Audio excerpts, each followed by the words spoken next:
Hey everybody, I am super excited. My guest today is the one and only Tim Sanders. How are you, Tim? I'm great, David. Nice to talk to you, bro. And well, I'm sorry, go ahead. No, I just said nice to talk to you. Well, it's great to talk to you, and you're on the road. You are in the middle of book launch hell. And we all know what that is. It's wonderful. It's amazing. But it's all about Dealstorming, which is your new book. And first question for you is, because I read the book. I love the book. I've got my little Post-it notes. I got some specific questions. I see that. You mentioned that Chris Brogan encouraged you to write this book or write a book around sales leadership. Take us back to that moment. What was that all about? What was that conversation, and what made you believe a crazy person like Chris? It's true, dude. It's Chris Brogan's fault. This whole project is on him. So this goes back to 2013. I believe it was June of 2013. And I was speaking at the Cisco Partners Summit in Boston. It's an event Cisco does every year for their thousands of VARs. And Chris, of course, lives in Boston, and he and I have been, bros with a bromance going for years. We just dig each other's philosophy. So he took me out to dinner at the Legal Seafood Test Kitchen, which is the bomb, right? So anyway, we're having dinner, and he's like, well, what's your next book? And I start riffing on, well, I think I'm going to do the follow-up to Love is the Killer app, or I'm going to do this, or I'm going to do that. And he goes, well, what are you doing now besides speaking? And I go, well, I'm kind of wrapping up this 8-year stint of doing big deal hunting consulting for companies. That's what I did at Yahoo. And after Yahoo, as I met companies, they'd tell me, oh, we've got this deal stuck in the pipeline. And I'd say, hey, I've got this gadget play that I built at Yahoo called Dealstorming. Let me build one for you, and you can scale it, I promise. And I said, that's what I've been doing. I said, dude, it's not interesting like, The Abundance Mentality or Today We Are Rich, or it's not inspiring, so I haven't really thought of it as a book. It's actually quite boring. And Chris puts down his fork and he says, are you crazy, man? He said, if you can help companies get deals unstuck or save big accounts that are in danger, he goes, that's a book. He goes, I know you won't get standing ovations or make people weep openly when you tell your speech. He goes, but this is something I would actually read. And I was like, you think? And so it's so interesting, David, there's an analogy in consulting that we have. We say a lot of times we're like a fish in a fishbowl. If you walk past us and asked us, how's the water? We would ask you, what's water? Right. So sometimes you just don't notice the real book inside you. So anyway, after he talked, I went and talked to a lot of my clients. And by the way, my consulting clients over that 8-year stint ranged from television networks to software companies to defense contractors. And I helped them all work on big deals or save big accounts. And I went back and I said, this NDA we signed, do you think we could just loosen it up a tad bit? I want to write a book. And so we did a lot of wrangling, and I went to the publishing world in New York, and Penguin Portfolio confirmed Chris's belief that, yes, this is a book that leadership would love to read. Sales innovation is a real priority in this complicated world we do business in. So here we are, a couple of years later, Dealstorming's out on the market and ready for sale. That is so funny. And you know what? You're such a master storyteller. I'm not sure if people will be crying necessarily, but you will get standing ovations. I don't know about the crying, but the standing ovations for sure. So, I'll tell you, I've read, like you, I'm a book fiend. I read, zillions of books. I don't think I've ever read as detailed and as specific. I mean, you give the blow-by-blow ground game of how to make this deal storming happen. A lot of people would say, well, deal storming and sales culture and get everyone around the table. And you're like, no. Dude, there's 4 phases, there's 7 steps, there's 4 kinds of stakeholders, there's boom, boom, boom. Here's how to have the meeting, here's the before, here's the during, here's the after. You've got the whole thing. So let's dig into that for a minute. Well, let me say one thing real quick, too, yeah. Dave, because that's the same thing my publisher said when I turned in the book. So 2 things they said was like, wow, you've revealed everything. And second of all, even the names of the people in the accounts, you've revealed everything. I mean, you can imagine the publisher got kind of nervous on both fronts, right? So nervous for me and my consulting business, and equally nervous for, as you can tell from reading the book, dozens and dozens of individual sales reps and leaders who gave me some skinny, what was going on. And what I would tell other authors is that if you decide to wind down a consulting business, then you wind it down the whole way, not part of the way, right? So the reason so many sales or marketing books are rather general, to be honest with you, Oh, yes. is the consultant wants to create the appetite but not serve the meal, right? Because if you tell everybody 100% of the process, why in the world would they hire you? Right. So when I wrote this book, I wrote it with the philosophy that I would prefer to speak, write, and give free advice moving forward than to continue the consultancy for a variety of reasons. So I decided in the book I would tell all of it, so after you read Dealstorming, you have no need to ever hire Tim Sanders to be your consultant. And of course, David, I'm going through some drama, you can imagine, with the deep reveals in the book. But, my publisher said I want a book that's a page turner, that's not one of those I had a friend 15 years ago at a fictitious company kind of books. Absolutely right. Absolutely right. So one of the things that you mention, and this is true for everybody, I mean, any size company, whether you're a solopreneur or a Fortune 100 company, you say, it's getting tougher out there. It's absolutely getting tougher out there. Buyers are smarter. There's a lot more cynicism. There's a lot more buyer education. And you have a statistic in the book that we're going through about 60% of the buying cycle before we ever even talk to a salesperson for the first time. And then I love what you also have here around the 4 levels of the sale, right? So it's contact, conceive, convince, and contract. How does all of that complexity and how do those 4 levels impact what we need to do as sales professionals? So here's the high point. Whatever you sell, if you sell business to business or high dollar business to individual, the transition over the last 30 years has gone from selling belly to belly, from selling salesperson to community. Because when I started out, I sold radio, and I sold to a mom or a mom and a pop or a mom and a pop and a wise son. And that was about it. And you saw them face to face. And you could take things like the Closing Academy, I'm not saying his name, you could take these closing techniques straight out of Glengarry Glen Ross, and you could slam people shut. And then over the course of the years, buyers got smarter, and they realized that if they buy on their own, they get beat. And so to quote Jeffrey Toole in Mastering the Complex Sale, they begin to organize, they begin to mobilize, they begin to diversify the buying chain, do their own online research. Companies have developed procurement departments. And then the other thing, David, is that what we sell is so multi-pronged in its technology, it's involving more people on the other side. So, today, like in the training world, you don't just sell a videotape that you're going to put in a, package and mail to somebody.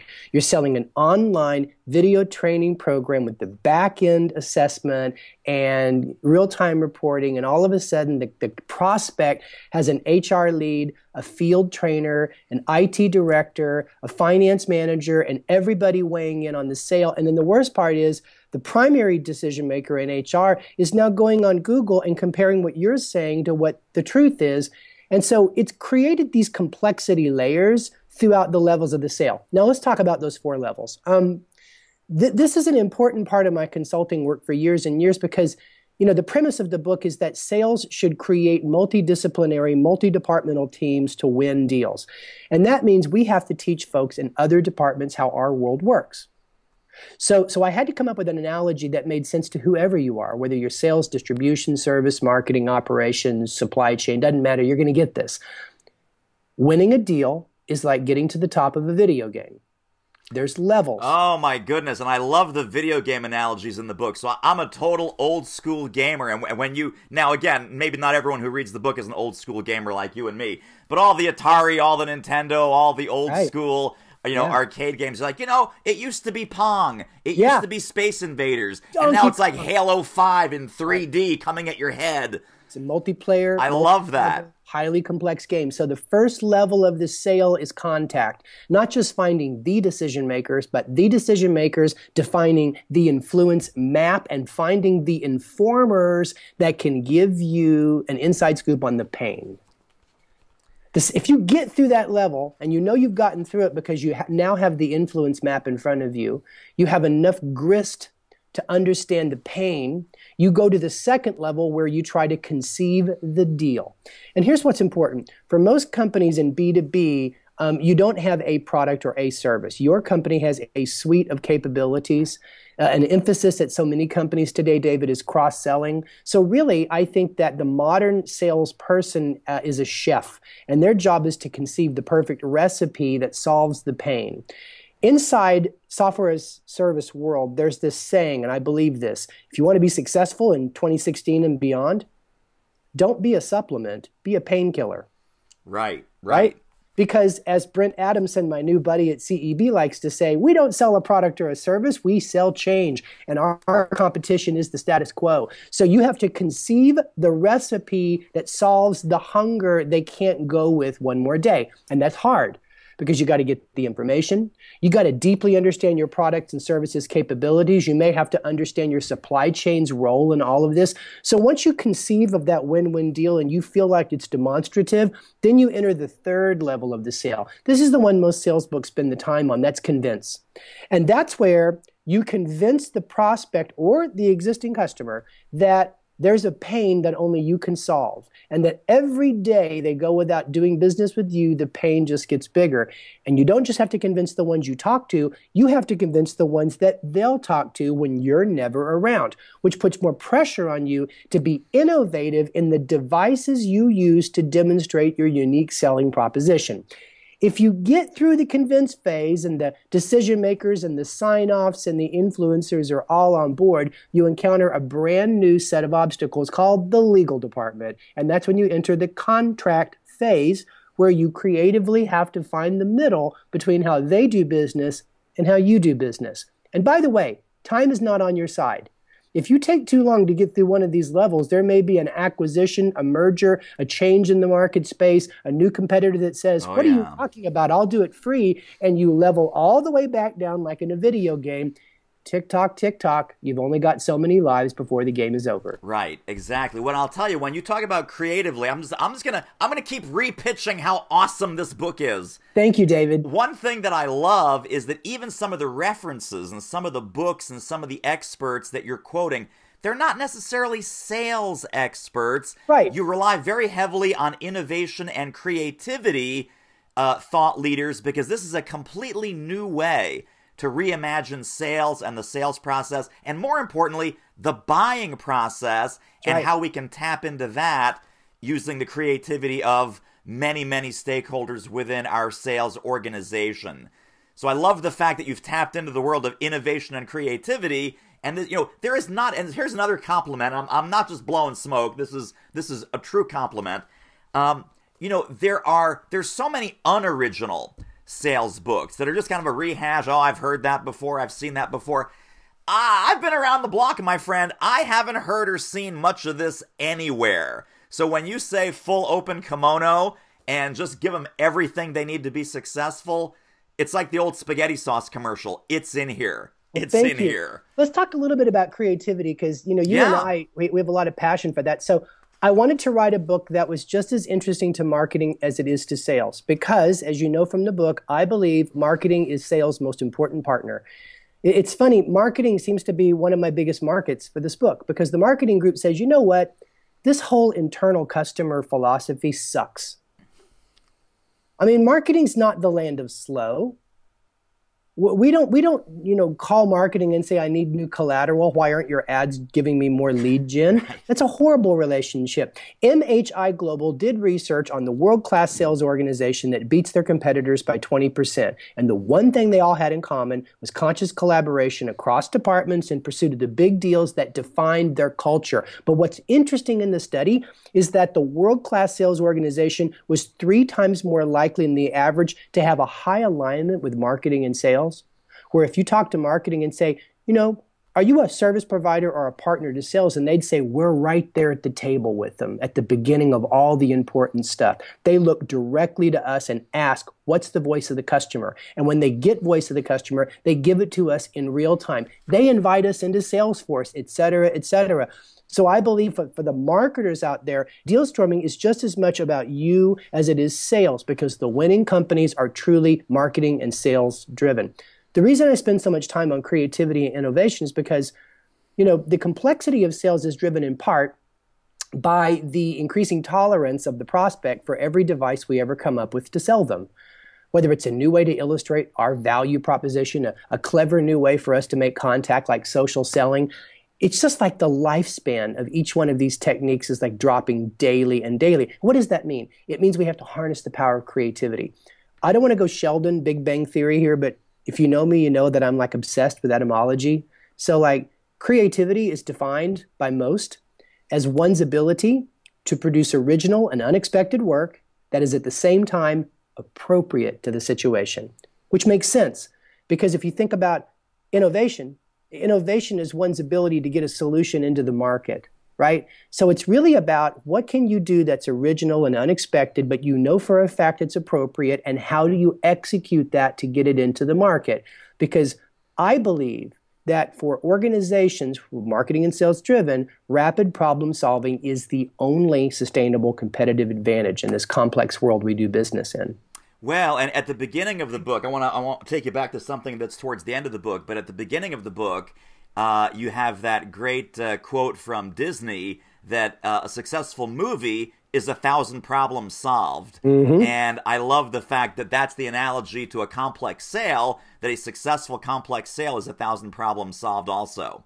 Yeah, and I've kind of thought about that a lot more. Of course, I'm on the lecture circuit now, giving a talk every day on this. And yesterday I was at the World Leaders Conference in Palm Beach, and in the interview they were talking to me about that, and they said, well, why is that an important point? And I said, here's the issue.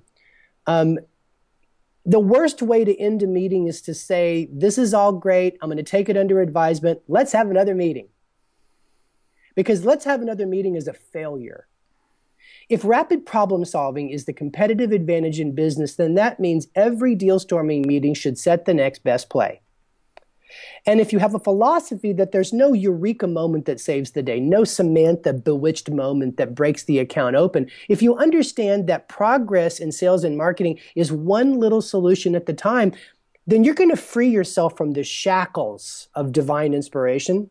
And you're just going to be in a meeting saying, okay, next best play, let's go get Nielsen to do a third-party piece of research on our ad effectiveness. So we go back to the customer and say, forget our internal case studies and all of your trust issues. Here's what Nielsen says. That's the next best play. Is that a big idea? Not necessarily, but it's going to help us progress. And David, it makes me think about something I was reminded of recently. Coach K at Duke. We're in March Madness, so this is relevant. When somebody says, like, what makes Coach K, Coach K? You could talk about a lot of things, but it's his style, right? So there's two words he says to his kids that helps them forget the last awful play and how they're going to score 20 points in 5 minutes to catch up, or how they're going to have to do a 2-second left half-court play. And he says these two words all the time. He says, next play. Because if you coach people to not start with the end in mind, just focus on the next play, then much like Pixar did trying to make Toy Story, you just cycle through the 100 or 1,000 problems that stand between you and the done deal or the saved account. Absolutely, and one problem at a time. One problem at a time. So, man, I mean, we could talk about this for hours. I have just two other things that I have to ask you about because they're so awesome. Mm-hmm. Number one is, a lot of people say, well, we work on the occasional big deal, and that's great, but you tell a very compelling story in here about losing a big client and how deal storming was used to reacquire really a pivotal client relationship that was worth a lot of money. So if people say, well, we have a couple of big clients and we don't sell a whole lot more, the question is, well, what would happen if you lost one of those key accounts and lost one of those whales? Will this book help? And the answer is, oh my God, it will totally help. And that was a rocky road. I love the way that you share that story, that you think, oh, well, let's get these guys together and let's just have them talk. And the guy's like, no, I don't want to meet with the guy. I have no interest, etc. Mm-hmm. And it was a real world courting and leveraging all the players and, the mentor, right? The inside mentor. Oh, yeah. Is one of the key principles there towards the end of the book. Talk about what that means when you're either hunting a big sale or when you're looking to save a big sale that just left the building. So the beginning of my consulting was about big deal hunting, and the end of my consulting was about big deal saving. Right, It's all the same exactly. thing. It's about problem solving. So when you are stuck in the pipeline, or when your biggest account's been poached, or you have a big disagreement with your account, like in the book, there's reasons, like you raise your price or you do something they don't like. Sometimes the team you put together inside your company isn't big enough. And for those watching this interview that have a small firm, the deal mentor is really important, because I've seen an architectural firm with 4 employees use Dealstorming to win their biggest deal. I've seen a consulting firm with 6 employees use Dealstorming to save the account that was 50% of their annual income. So this stuff works. It's about building a team of people that have a stake in the deal or expertise about your problem. And so in many situations, you can find a deal mentor. Now, this might be a person inside the prospect that really likes you. I mean, they like your company. They like what you do. They're not the decision maker, but they have a passion for you to do business with them. They think you're important, and they can give you the lay of the land. They can mentor you on what lies in front of you or tell you where the private pain lives. But in certain situations, David, you can find a mentor out in the market. You might find them via LinkedIn. They might have already sold to this company. They might have expertise in this particular industry vertical, or they might know something about your sticking point, meaning, let's say you sell some kind of piece of technology and you're stuck at the front door of the chief information security officer at your big whale you're trying to land.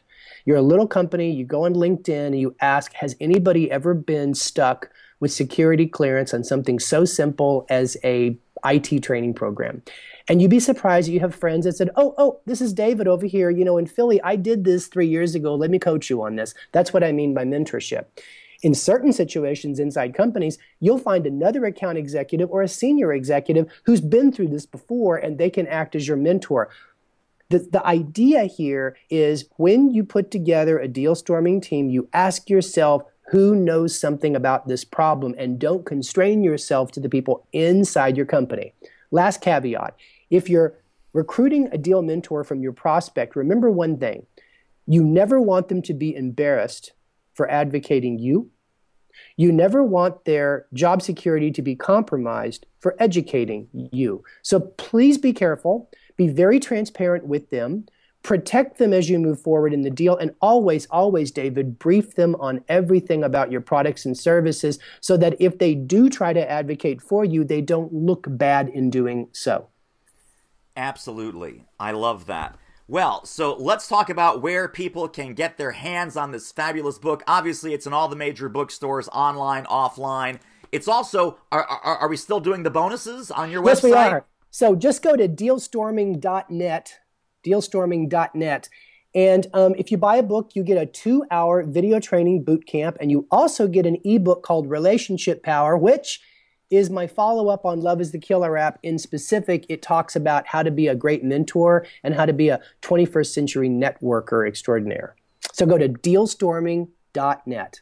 Dealstorming.net. And I would go there right now, except I already went there. I already got my downloads and my goodies, and they're fantastic. Thank you so much. So Tim, this is awesome. We are just gonna promote the heck out of this fantastic book. And I'll tell you, it really is one of the top, in my opinion, one of the top 5 sales books ever. And it's not like fifth or third. It's not that. It's different topics. Right. So there is, if there's a great cold calling books, there's great books on web research, there's great books on sales presentations.